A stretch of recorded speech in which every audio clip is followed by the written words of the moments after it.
I suspect he's a millennial. No shit. He doesn't recognize that it's the same girl. I almost forgot that this is the whole point. The human state is a pendulum between boredom and pain. Movies often is like, and they lived happily ever after. Really? What about the next day? We can apparent them to modern and productive philosophers. She's so pragmatic. Like, yes, she's a philosopher, but she's very anchored in reality. You don't extract 80% from the 20%. You extract 95% from 5%. With our life, every percent matters. If you watch Slice of Life, it means that you are a lover of life. Welcome to the Good Bad Human channel. It's Alice J here, reporting live from Europe, where we are currently, as some of you might know, going through the craziest heat wave, and there's no AC here. So if you see little beads of sweat trickling down, don't worry, I'm not going through a panic attack. I'm just sweating my ass off. But it's okay. It's okay. I'm taking a Buddhist approach to this. I can sit in discomfort and still be happy. Look at me. Look at us. Today I want to talk about, let me see if I can do this. Yes, slice of life. Because I really realized recently just how much wisdom is concentrated in slice of life. Not only anime, but any type of slice of life content. If you like slice of life, if you enjoy watching slice of life, if you're a slice of life fan, you're going to be just fine. Like the late great Bob Marley said, everything's going to be all right. And we're going to see why. So the thing that made me want to do a whole video about this is that last week I binged watched this anime. In English, it's Smoking Behind the Supermarket with You. The slice of life was so good that I binged it in 2 days. And you know that it's a quality slice of life because it made me realize the value of slice of life as a genre, why it's so goated, and why it is the key in many ways to happiness. I'm gonna go really quickly with this because I'm probably sure that if you clicked on the thumbnail, most of you have watched this or some of it. There's just two characters, okay? Sasaki-san, this guy, as you can see, he's always wearing the same shit. Why? Because he's a Japanese salaryman. He's the regular stereotypical salaryman. He goes to work crazy hours every day. I suspect he's a millennial. No shit. The way he gets treated, basically, he's so nice. Like, he's the nicest guy ever. Super naive, a little bit of a, to the point of being a little bit of a dum-dum. You'll see why. Like, I don't mean that in a mean way. But basically, like, he goes to work for like 12 hours a day and he gets bullied both by his seniors but also by his seniors, by his juniors. So the boomers are bullying him, but the Gen Z are bullying him. Like, he's always catching a stray. Unlike a lot of people in Japan and Northeast Asia in general, like, he doesn't disrespect his juniors, etc., etc. Another interesting thing about him, which is kind of the whole point of this series, this man smokes at least a pack a day, but from some scenes that I've watched, probably 2 or 3 some days, okay? Like, it's his vice. It's his big vice. Other main character, and don't be confused by the fact that there's 2 names. This is the same girl. Her real name is Yamada, but sometimes she goes by Tayama. And this is where I'm gonna tell you why this Sasaki-san, like, we love him, but he's really... he's so dumb. Basically, her real name, Yamada, she works as a convenience store employee, okay? This is her. But because she works at a convenience store and because this is Japan, the customer service requirements are insane. So she basically has to change her whole look. She hides her ear piercings with bandages. She changes her hairstyle. She takes on a whole other voice. Like, she takes that very stereotypical, like, Japanese girl voice, like, konnichiwa, hi, arigatou gozaimasu. That voice, very. Anyway, we're not going to talk about it. It's the culture. It is what it is. But in real life, she's like this. And she loves to smoke as well. And she has this very like deep voice, kind of like Nana in the show Nana. If you know, you know. And so, yeah, but the reason why she has two names is the plot, okay? The plot is kind of crazy, but also bear with me. So this guy goes to work every day. He's always apologizing, even though he didn't do anything wrong. Very Japanese, Korean, like Northeast Asian hierarchy, corporate structure shit, okay? So he goes home every day, completely burnt out. And his one happiness every single day is to go to the convenience store in his area and go to the cash register and have this like 2-second interaction with Yamada-san, who's like so cutesy and so loving and sweet and always being like over the top with the customer service, just like, you know what I mean? But every now and again, which also very common in those countries, he has to do overtime.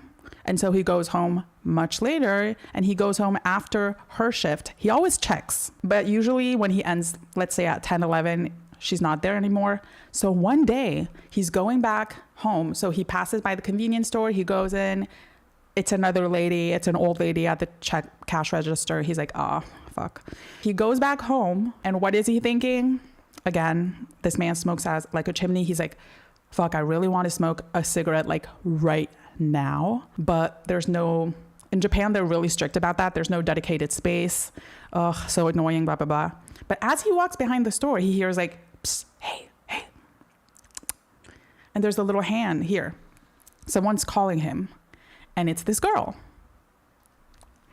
And this is where this man sees this girl, and this girl tells her, oh, he doesn't recognize that it's the same girl.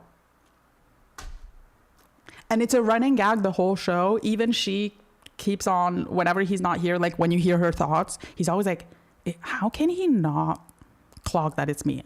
So she tells him, oh, my name is Tayama and I'm Yamada's colleague. So she calls him over like, psh, psh, psh. Hey, you can come. I'm a store employee. You could come. This is the smoking area for the people who work here, but you can come smoke with me. For some reason, he's like, okay. And they start doing this every week whenever he works overtime. That's the only non-realistic, one of the most unrealistic things. It's that he doesn't clock the fact that, oh, every time I work overtime, Yamada's not here, but Tayama's behind smoking, waiting for me, yada, yada. But anyway, they become smoking friends. And so every week they smoke and they have like cute little conversations behind the supermarket. And the reason why this anime is so goated, is so amazing, there's a couple of reasons. First of all, adults. These people are grown adults. There's really a shortage. Like, they should make so many more animes where it's adults. And I understand that it's mostly like the people who have the most time to watch anime are in middle school and high school and university students. But the adult fan base is growing because all the people who watched the animes growing up were adults now. And like, it's getting harder and harder to relate to animes where they're freaking 14, okay? That's just what it is.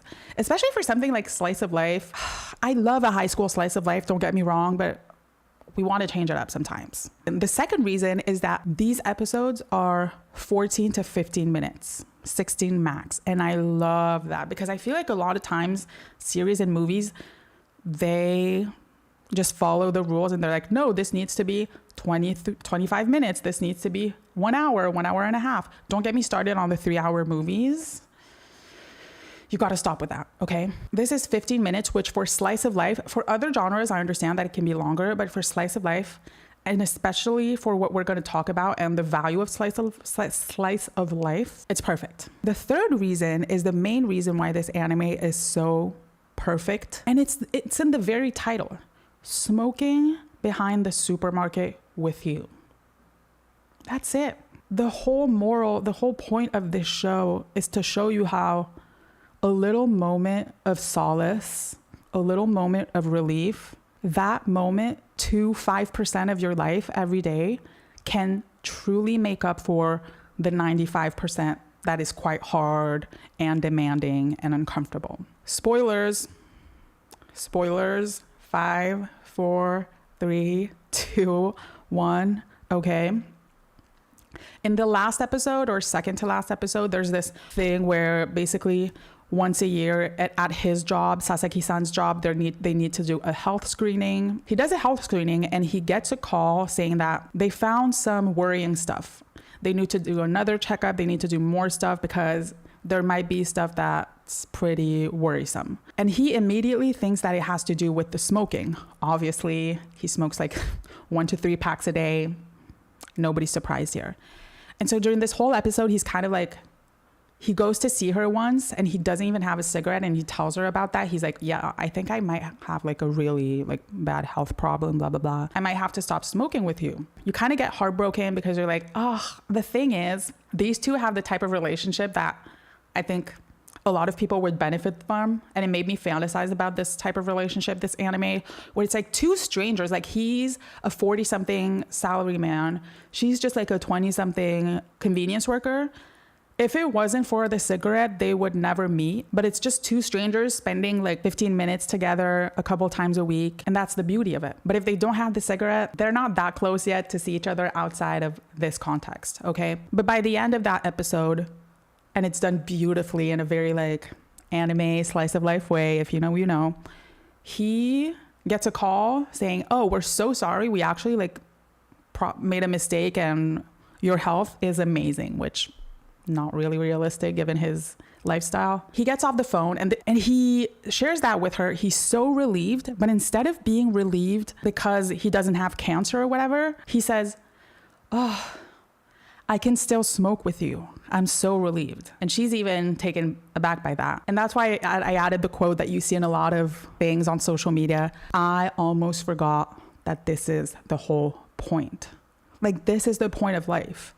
And that is what slice of life tells you and shows you so beautifully. So I found a couple of philosophers that explain that much better than I ever could. The first one being Schopenhauer. Some of his work goes in depth into the fact that humans were really good at focusing on pain, but we're really bad at noticing pleasure and the absence of pain, right? And he does explain, like a lot of us were told and taught that there's evolutionary explanations for that, because in the wild you wouldn't survive unless you were very good at noticing danger. Then he goes on to explain, I found this, by the way, in an article, I'll put it in the description box below, written by Sam Wolf. He explains that the human state is a pendulum between boredom and pain, as you can see here.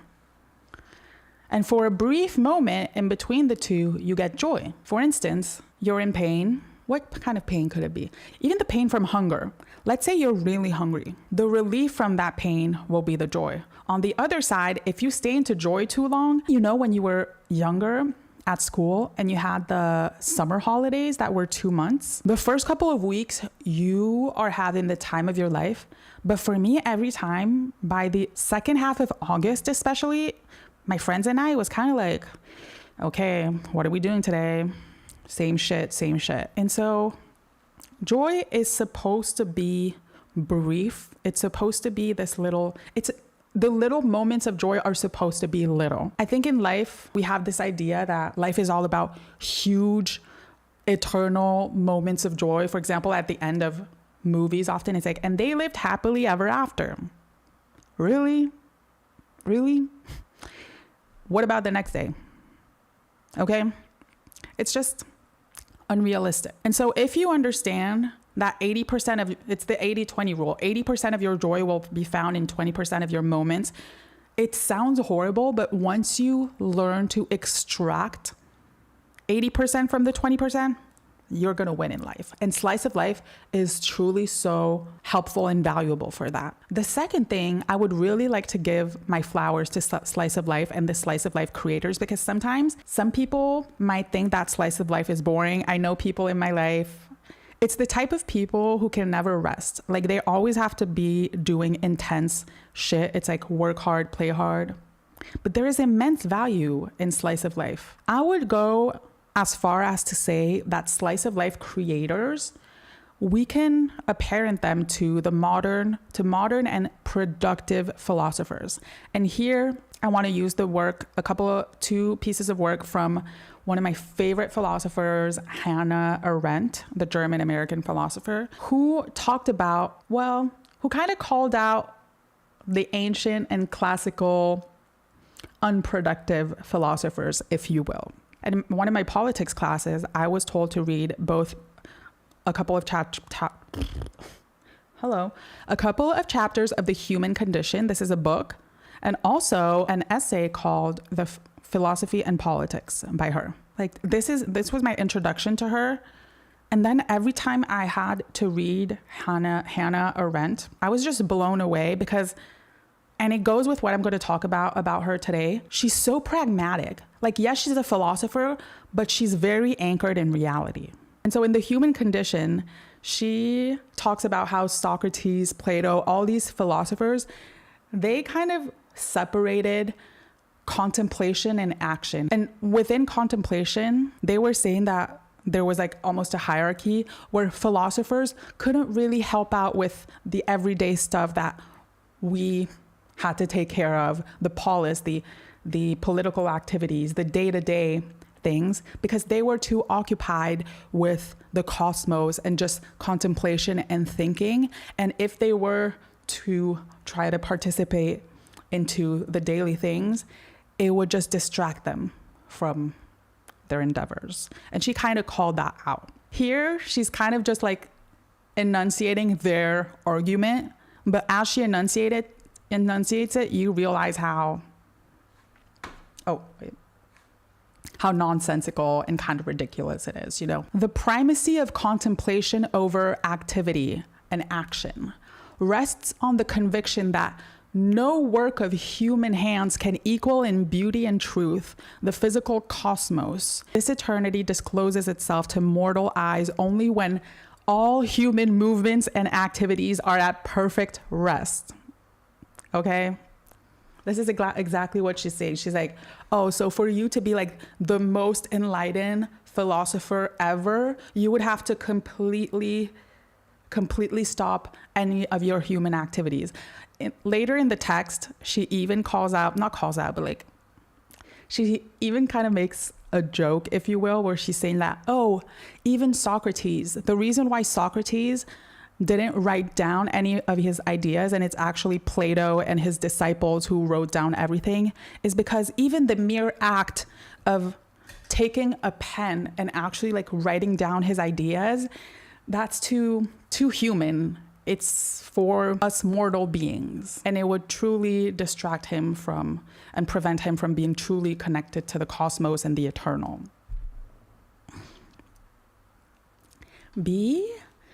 Be freaking for real right now. Like, she called them out. I loved that so much. Even today, like when I love philosophy and I love Socrates, I love Plato, but even today when I watch philosophers and stuff, and sometimes on YouTube you have interesting things where you have, for example, like philosophers who debate therapists, etc. And the thing with the philosophers is that, yeah, okay, you're so smart, you're philosophizing, but how do you apply this to actually deal with what we're going through in real life? And this is what she says in Philosophy and Politics. Philosophy drove its adherents out of the polis and made them unfit for it. Like, you have separated yourself so much from the polis, the city, and actual worldly affairs that now you're just not you're not grounded. You're not in touch with reality.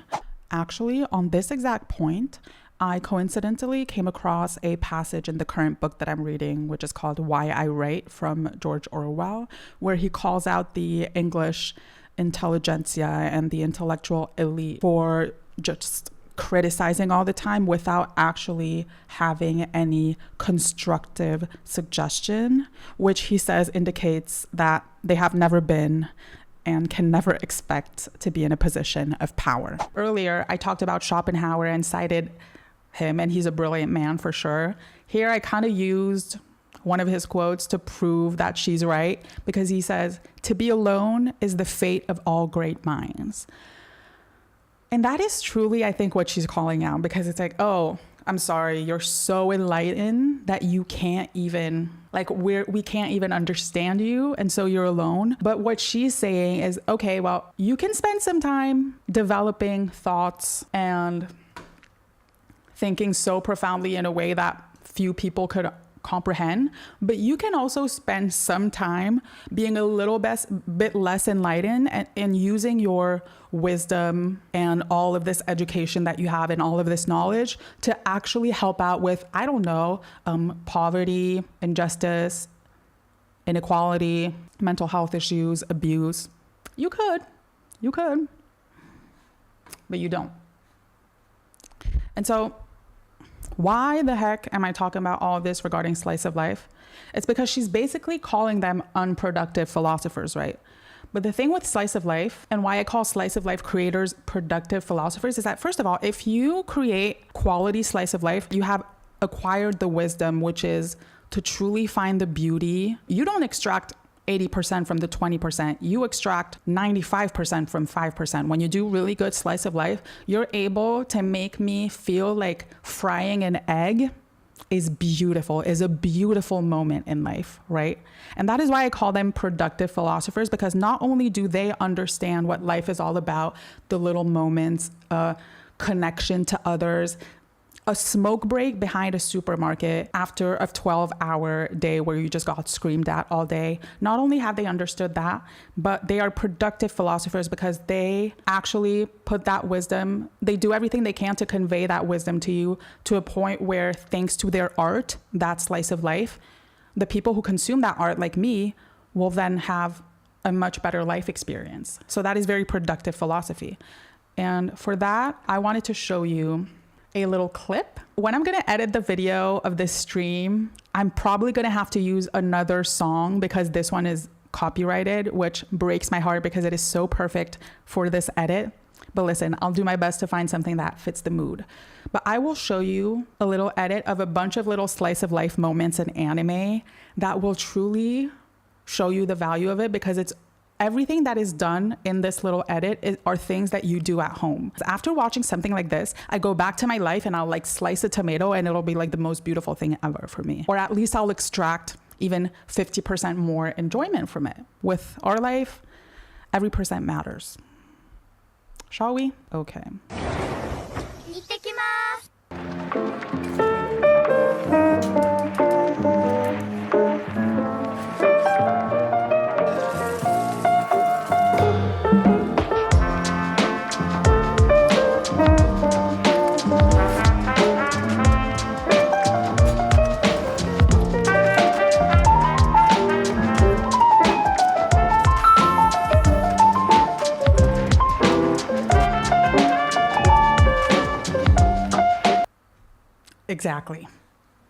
Exactly.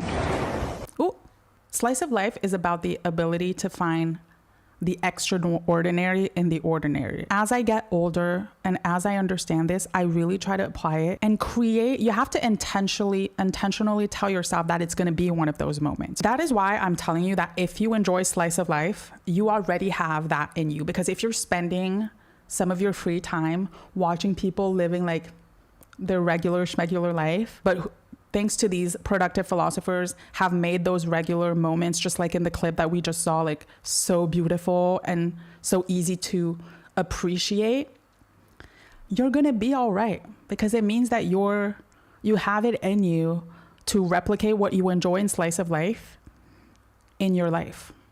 If you watch slice of life, it means that you are a lover of life. That's all there is to it. And truly, the beauty of it is that you are in complete control.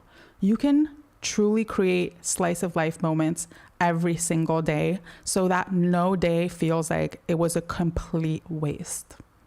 Isn't that freaking beautiful? It's beautiful. I love it. All right.